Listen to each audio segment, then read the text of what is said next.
혼자 사는 60대, 밤중에 가슴이 아플 때 119 오기 전까지 살아남는 법.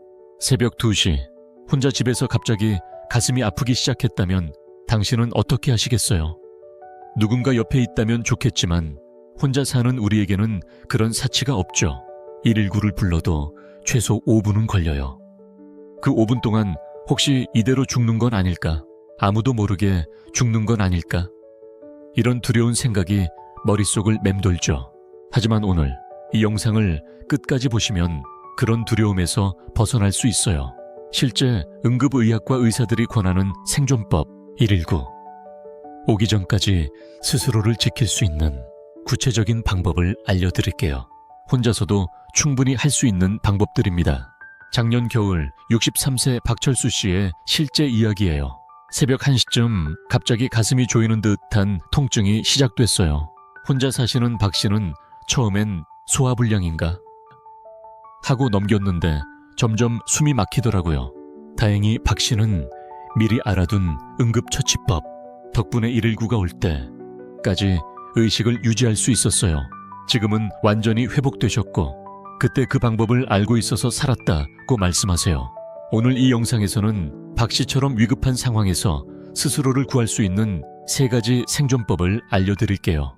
첫 번째, 심장마비인지 소화불량인지 구분하는 법. 두 번째, 119 오기 전까지 생명을 지키는 응급처치.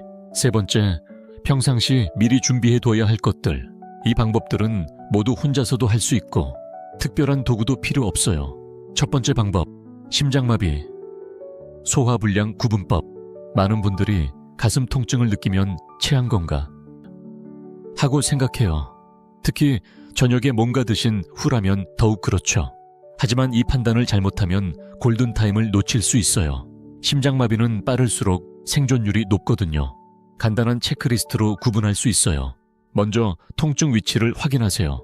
소화불명은 명치 부근이 아프지만 심장마비는 가슴 중앙에서 왼쪽 어깨로 퍼지는 통증이에요. 두 번째, 숨쉬기를 체크하세요. 소화불량은 숨쉬기에 문제없지만 심장마비는 숨이 가빠지고 식은땀이 나요. 세 번째, 움직임을 확인하세요. 소화불량은 움직이면 좀 나아지지만 심장마비는 가만히 있어도 계속 아파요. 이 3가지 중 2개 이상 해당되면 무조건 심장마비로 판단하고 즉시 행동하세요. 설마 내가 라는 생각은 금물이에요. 두 번째 방법, 골든타임 5분 응급처치. 심장마비가 확실하다면 이제 시간과의 싸움이에요. 119를 부른다고 해도 최소 5분은 걸려요. 이 5분 동안 잘못 행동하면 위험하고 제대로 행동하면 생존 확률이 5배나 높아져요. 그만큼 이 시간이 중요해요. 생존을 위한 4단계 행동법을 기억하세요. 1단계, 즉시 119에 신고하세요. 60대 혼자 거주, 심장마비 의식 있음이라고 정확히 말하세요. 2단계, 문 앞에 열쇠를 놓고 현관문을 열어두세요. 응급대원이 들어올 수 있게요. 3단계, 바닥에 등을 대고 누우세요. 베개는 머리 아래만 얇게 깔고 다리는 약간 높게 올리세요. 4단계, 아스피린이 있다면 일화를 물 없이 씹어서 드세요. 혈전을 막아줘요. 절대로 하면 안 되는 것들도 있어요.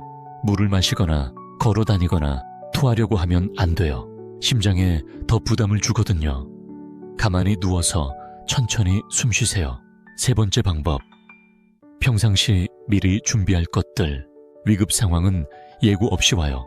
그때 가서 준비하려고 하면 이미 늦어요. 미리미리 준비해둔 것들이 생명을 구할 수 있어요. 특히 혼자 사는 우리에게는 이런 준비가 더욱 중요해요. 침실과 거실에 각각 응급키트를 하나씩 준비하세요. 키트 안에는 아스피린 OR, 응급연락처가 적힌 종이, 작은 손전등, 호루라기를 넣어두세요. 그리고 휴대폰에 IC에 긴급 연락번호, 연락처를 등록해두세요. 119, 가족, 가까운 이웃 순서로요. 마지막으로 냉장고 문에 자신의 병력과 복용 중인 약 목록을 붙여두세요. 응급대원이 참고할 수 있어요. 이렇게 준비해두면 실제 상황에서 당황하지 않고 차분하게 행동할 수 있어요. 준비된 사람은 살아남아요. 특별한 보너스 팁 하나 더 드릴게요. 매주 화요일 저녁 8시에 가족이나 이웃에게 안부 확인 전화를 하세요. 서로 약속해두는 거예요. 만약 평소와 다른 목소리나 말투라면 바로 확인하러 오거나 119에 신고해달라고 하세요. 이런 네트워크가 생명을 구할 수 있어요. 정리해드리면 혼자서도 심장마비에서 살아남는 3가지 방법은 이거예요. 첫 번째, 통증 위치, 숨쉬기, 움직임으로 심장마비인지 구분하세요. 두 번째, 119 신고 후 문 열고 누워서 아스피린 씹어드세요.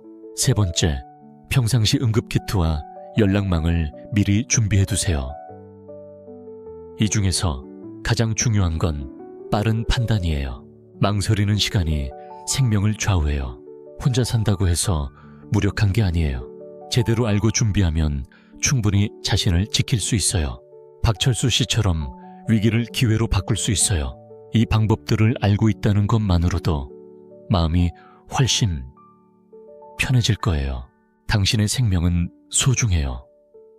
당신을 기다리는 사람들이 있어요. 포기하지 마세요.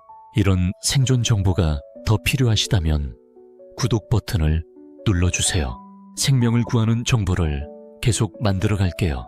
다음 영상에서는 혼자 집에서 넘어졌을 때 대처법에 대해 알려드릴 예정이에요. 이것도 정말 중요한 정보거든요. 댓글로 평소 혼자 있을 때 가장 걱정되는 상황을 알려주세요. 그 상황에 맞는 대처법 영상을 만들어 드릴게요. 오늘도 안전하고 건강한 하루 보내세요. 당신의 생명이 가장 소중합니다. 이 영상이 여러분에게 따뜻한 작은 위로가 되었길 바랍니다. 당신의 말이 누군가에겐 하루를 버틸 힘이 됩니다. 그리고 구독과 좋아요로 따뜻한 소식을 함께 나누어 주세요.